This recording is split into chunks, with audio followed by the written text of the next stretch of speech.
ಬಹಳ ವೈಯಕ್ತಿಕ.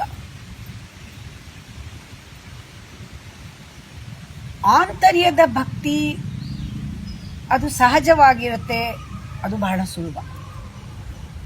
ತೋರಿಕೆ ಭಕ್ತಿನೂ ಕೂಡ ಬಹಳ ಸುಲಭ, ಕಣ್ಮುಚ್ಕೊಂಡು ತೋರಿಕೆ ಮಾಡೋದು ಸುಲಭನೇ. ಭಕ್ತಿ ಸುಲಭ, ನಂಬಿಕೆನೂ ಅಷ್ಟೇ. ನಾವು ನಂಬ್ತೀವಿ ಕೆಲವನ್ನ, ಅದನ್ನೇ ಕೆಲವು ಸತಿ ನಂಬಲ್ಲ ನಾವು. ನಂಬಿಕೆನೂ ಸುಲಭ, ಇವಾಗ ನಂಬೋದು ಬಿಡ್ಬೋದು. ನಂಬಿಕೆ ಭಕ್ತಿ ಸುಲಭ, ಎಂತಾಳ್ಗೂ ಸುಲಭ. ಭಜನೆ ಸುಲಭ, ಪ್ರದಕ್ಷಿಣೆ ಮಾಡಿ ನಮಸ್ಕಾರ ಮಾಡೋದು ಸುಲಭ. ಇದನ್ನೆಲ್ಲ ಸ್ಪಿರಿಚುವಲ್ ಸಾಧನೆ ಅಂತ ಕರೆಯೋಣವಾ? ಕಣ್ಮುಚ್ಕೊಂಡು ಕೈ ಮುಕ್ಕೊಂಡು ನಿಂತ್ಕೊಳ್ಳೋದು ನಮ್ಮ ಮೈಂಡ್ ಎಲ್ಲಿರುತ್ತೋ ಗೊತ್ತಿಲ್ಲ.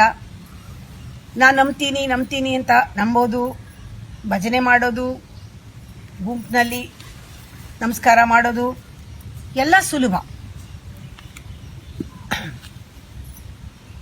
ಇಲ್ಲೇ 2 ಬೋರ್ಡ್ ಇದೆ. ದೇವಸ್ಥಾನಕ್ಕೆ ಹೋಗೋ ದಾರಿ ಅಂತ ಒಂದಿದೆ, ಇನ್ನೊಂದು ಆತ್ಮ ಸಂಶೋಧನಾ ಕೇಂದ್ರ ಅಂತ ಬೋರ್ಡ್ ಇದೆ. ಆತ್ಮ ಸಂಶೋಧನಾ ಕೇಂದ್ರ ಎಷ್ಟೋ ಜನ ಕಣ್ಣಿಗೆ ಬೀಳಲ್ಲ, ಅವ್ರಿಗೆ ಅರ್ಥನೂ ಆಗಲ್ಲ ಆ ಬೋರ್ಡು. ಅದೇ ಶನೇಶ್ವರ ದೇವಸ್ಥಾನಕ್ಕೆ ದಾರಿ, ಅಮ್ಮನವ್ರ ದೇವಸ್ಥಾನಕ್ಕೆ ದಾರಿ ಅಂದರೆ ಗೊತ್ತಾಗತ್ತೆ.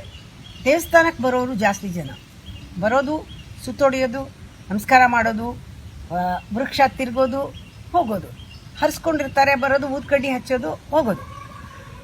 ಆದರೆ ಆತ್ಮ ಸಂಶೋಧನೆಗೆ ಇಲ್ಲಿಗೆ ಬರೋದು ಬಹಳ ಕಡಿಮೆ, ಜನ ಕಮ್ಮಿ.